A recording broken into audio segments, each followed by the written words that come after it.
Bien, vamos a empezar a hablar de las listas en Python, pero antes de empezar a hablar de las listas como tal, voy a hacer una breve introducción de lo que son las estructuras de datos en sí. Las estructuras de datos son prácticamente podría ser otra asignatura entera de programación, por así decirlo, porque las hay pues muy variopintas, cada una tiene sus características y son bastante comunes a la hora de elaborar soluciones software.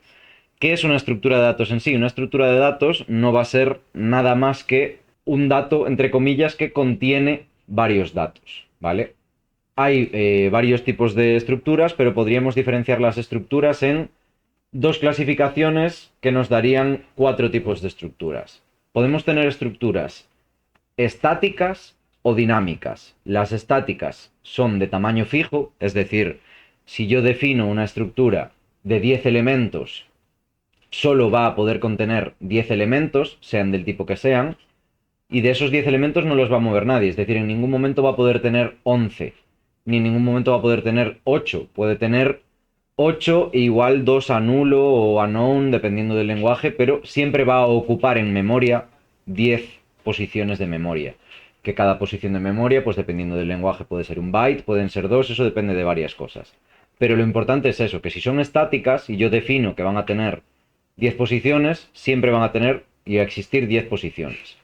Por contra, podemos tener estructuras como las listas que vamos a ver hoy, dinámicas. Dinámicas quiere decir que nosotros podemos definir una lista como esta que tenemos aquí, que ya veremos luego temas de definición y tal, que como veis tiene 5 elementos, pero que tenga 5 elementos no quiere decir que no vaya a poder tener más. De hecho, veremos cómo una estructura dinámica podemos añadirle elementos, eliminarlos, modificarlos y cambiar su tamaño. No es que lo cambiemos nosotros, sino que el tamaño se va a ir adaptando al número de elementos que tiene. Entonces va a reservar memoria según necesite. Si tiene 5 elementos, pues reservará memoria RAM para esos 5 elementos. Si tiene 50, para los 50. Si tiene 3, para 3. Y eso va a ir cambiando en tiempo de ejecución, según vaya necesitándolo. Y luego habría otra posible clasificación que podemos hacer, que es cuando tenemos una estructura de datos homogénea o heterogénea. Las estructuras de datos homogéneas tienen cada uno de los datos de dentro son siempre del mismo tipo. Sin embargo, las heterogéneas pueden tener estructuras de datos de tipos diferentes dentro de la misma estructura de datos. Esto también, como digo, depende de lo que estemos haciendo, ¿no? Por ejemplo, una tupla, que las veremos en el siguiente tema, es heterogénea, es homogénea, es decir, si hago una tupla de enteros, solo va a tener enteros, pero por ejemplo, una colección o un mapa puede ser heterogénea, es decir, podemos tener pares clave-valor, donde aunque las claves normalmente siempre son strings, los valores puede ser que unos sean enteros, que otros sean strings, que otros sean flotantes. Entendéis un poco el concepto, ¿no? Básicamente, si son homogéneas, todos los datos de la estructura de datos van a ser del mismo tipo de datos, y si son heterogéneas, pueden ser de tipos distintos. Vale, una vez dicho esto, vamos a centrarnos en la primera de las estructuras de datos que vamos a ver, que son las listas en Python. Las listas, al igual que cualquier otro tipo de variable, porque aunque esto sea una estructura de datos, lo vamos a tratar como variables también, vamos a definirlas como variables, con la diferencia de que en lugar de inicializarlos a un solo valor, los vamos a inicializar a una lista de valores. Definición de una lista. Es una colección ordenada de elementos. Que sea ordenada de elementos no quiere decir que sus elementos estén en orden, ¿vale? Hago esta aclaración. Yo de hecho aquí defino la lista como 1, 2, 3, 4, 5, pero la podría haber definido como 1, 3, 2, 5, 4. Eso no tiene nada que ver. Lo que sea una lista ordenada quiere decir que cada elemento ocupa una posición y podemos recorrerla en orden. Es decir, este 1 va a estar en la posición 0 de la lista, este 2 en la 1, este 3 en la posición 2, este 4 en la posición 3 y este 5 en la posición 4. Como todas las estructuras de datos en informática, en general, sabéis que vamos a empezar a contar la posición en el 0 y la última siempre va a ser el tamaño de lo que ocupen menos 1, porque hemos empezado en 0. Entonces este 5, como esto tiene 5 posiciones, el tamaño es 5, pues su posición es 5 menos 1. Está en la posición 4. Vamos a definir listas, por ejemplo, utilizando corchetes. Una lista puede contener cualquier tipo de elemento, puede contener elementos duplicados, puede contener elementos de diferentes tipos. Entonces, con respecto a lo que hemos dicho antes, es una estructura de datos, con esto que hemos visto aquí, tanto dinámica, porque puede de un momento dado ocupar más o menos espacio, como heterogénea, porque podemos tener elementos, esta es una lista de todo enteros, pero podríamos tener en medio de esos enteros una string, un flotante o lo que fuera.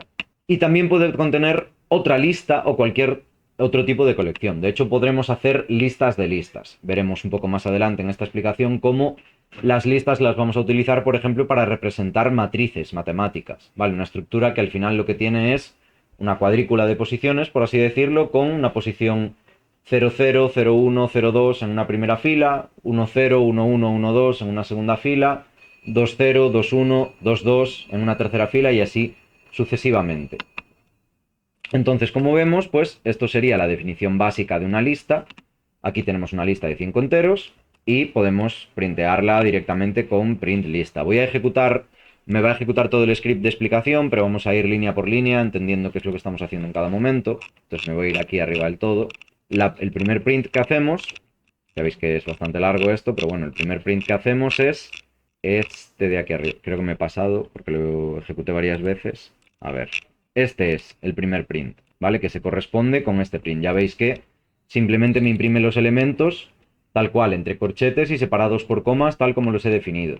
Vamos a ver ahora cómo acceder a los elementos de una lista. Es decir, cómo decir, vale, tengo tantas posiciones, tengo tantos elementos, quiero acceder a uno de ellos o a varios, pero sin acceder a toda la lista, sin hacer un print de toda la lista, porque me interesa solo el elemento que está en la posición 3, o en la 2, etc. Los elementos se acceden utilizando un índice, como decíamos. Un índice al final no es otra cosa que un valor entero que va a empezar en 0, porque los índices empiezan en 0, y ya veis que son una lista de números enteros los índices.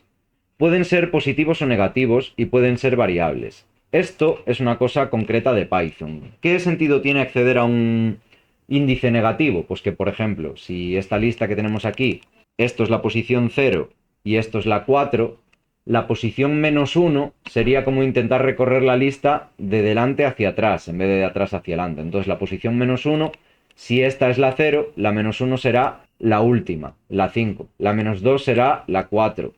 -3, -4, -5. Bueno, pues me pasa -1, -2, -3, -4, -5. Sí, está bien. Y así sucesivamente. Vamos a ver varios ejemplos de esto. Fijaos, tengo de nuevo la misma lista y yo puedo acceder al primer elemento así, con lista de 0. Y ya veis que aquí el print me lo hace así. Lista de 0 es el primer elemento, 1. Segundo elemento con lista de 1, 2. Y así sucesivamente. El tercero, el cuarto y el quinto. El último elemento, que es igual que el quinto, ¿vale? Puedo acceder con -1. Fijaos que estos dos prints, son estos de aquí, imprimen lo mismo. El quinto y el último son lo mismo. Entonces, lista de 4 y lista de -1 es exactamente lo mismo. Penúltimo elemento, lista de -2. Y como veis, me da el 4, que es el penúltimo. Podemos también modificar los elementos de una lista. Para modificar los elementos de una lista, pues podemos hacerlo utilizando un índice, un rango de índices, un índice negativo, igual que hemos hecho para acceder, o un índice variable. Cuando hablamos de un índice variable, tanto aquí como para acceder, quiere decir que yo puedo utilizar índices fijos o podría utilizar una variable x, que fuera yo aumentando, haciendo x+1 para estar recorriendo la lista o modificándola. Normalmente eso, pues obviamente se hace dentro de un bucle y cosas por el estilo, cuando no sabemos a lo mejor cuántos elementos tienen la lista, porque hemos creado la lista pues pidiendo datos por teclado, por ejemplo, o algo por el estilo, podríamos recorrerla utilizando, igual que hacemos con las strings, len de lista o algo por el estilo, ya veremos luego algún ejemplo, y accediendo a esas posiciones a través de una variable que represente los valores del índice, que normalmente pues la inicializaremos en 0 e iremos hasta el tamaño de la lista -1 para recorrer todos los elementos. Pero bueno, para modificarlos, pues fijaos. Tengo lista de nuevo de 1, 2, 3, 4, 5. Printeo la lista original. Estoy aquí. Aquí, perdón. ¿Veis? 1, 2, 3, 4, 5. Ahora hago que lista de 0, accediendo por un índice, sea igual a 10. Luego, que los elementos del 1 al 3 sean igual a 20 y 30. Es decir, los elementos del 1 al 3. ¿Qué ocurre? Fijaos en esto. Que el primero está incluido y el último, digamos el valor final del rango que quiero modificar, no está incluido. ¿Qué quiere decir? Pues que yo aquí voy a acceder al elemento 1 y al elemento 2. El elemento 1 recuerdo que es el 2 y el 2 es el 3. 0, 1 y 2. Vale, entonces, si yo accedo aquí a modificar de 1 a 3, el 3 no me lo incluye. El 3 es el valor límite, pero está excluido de la modificación. Así como el valor límite por abajo, el inicial, está incluido. Y luego también puedo hacerlo con negativos, como hemos visto, con lista de -1. Estoy accediendo a este elemento del final. Fijaos la lista modificada que yo printeo aquí, tenía la original y la modificada que tengo, pues que el elemento 0, como he visto aquí, ahora es 10. Los elementos del 1 al 3, como no incluyen el 3, modifican el 1 y el 2, que son 20 y 30. Y el -1, que era el último, es el 50. El único que no he tocado es el 4, que está en la posición 3. Como veis, sigue exactamente igual. Al igual que puedo modificarlos, puedo eliminarlos. Y de nuevo, pues podré eliminarlos de varias formas. Podemos eliminarlos utilizando un índice igual que antes, un rango de índices, un índice negativo o un variable, pero también aquí tenemos una nueva forma de trabajar que es con la instrucción del de delete en inglés. Ejemplo de nuevo, lista 1, 2, 3, 4, 5. La lista original, que tenemos el ejemplo en la ejecución aquí, hacemos del lista de 0. Tras eliminar el elemento 0, se nos queda una lista de 4 elementos. Ya veis que aquí vemos el primer ejemplo de que la lista es de tamaño dinámico. Tenemos un elemento menos. Hemos eliminado el primero. Ahora borramos los elementos del 1 al 3 y mostramos la lista modificada tras eliminar los elementos 1 y 2. ¿Por qué 1 y 2 de nuevo?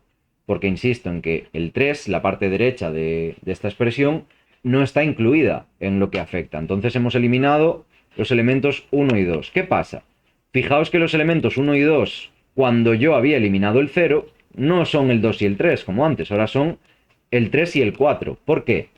Porque el 2, al haber eliminado antes el elemento 0, el 2 ha pasado a estar en la posición 0, el 3 en la 1, el 4 en la 2 y el 5 en la 3. Todos los elementos, al haber eliminado lo que había en la posición 0, han corrido una posición a la izquierda. Es decir, todos ocupan el índice anterior al que ocupaban porque hemos eliminado el primer elemento.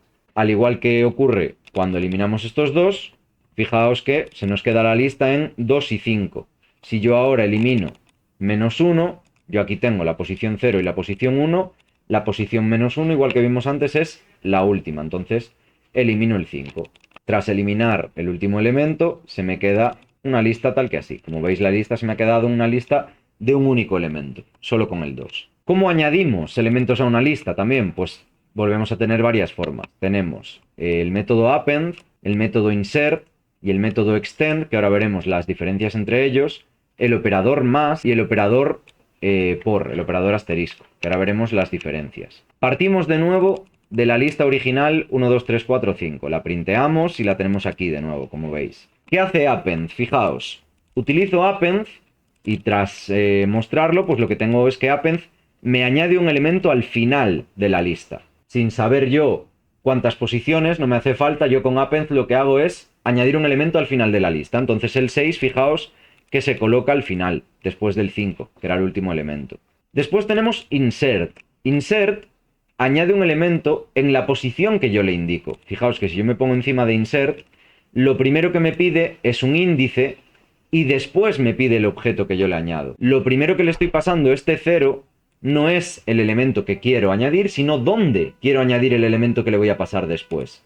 Entonces, si yo modifico esta lista, tras la modificación, fijaos, lista modificada tras añadir el elemento 0 en la posición 0. Y tengo 0, 1, 2, 3, 4, 5 y 6. Ha metido el 0 al principio.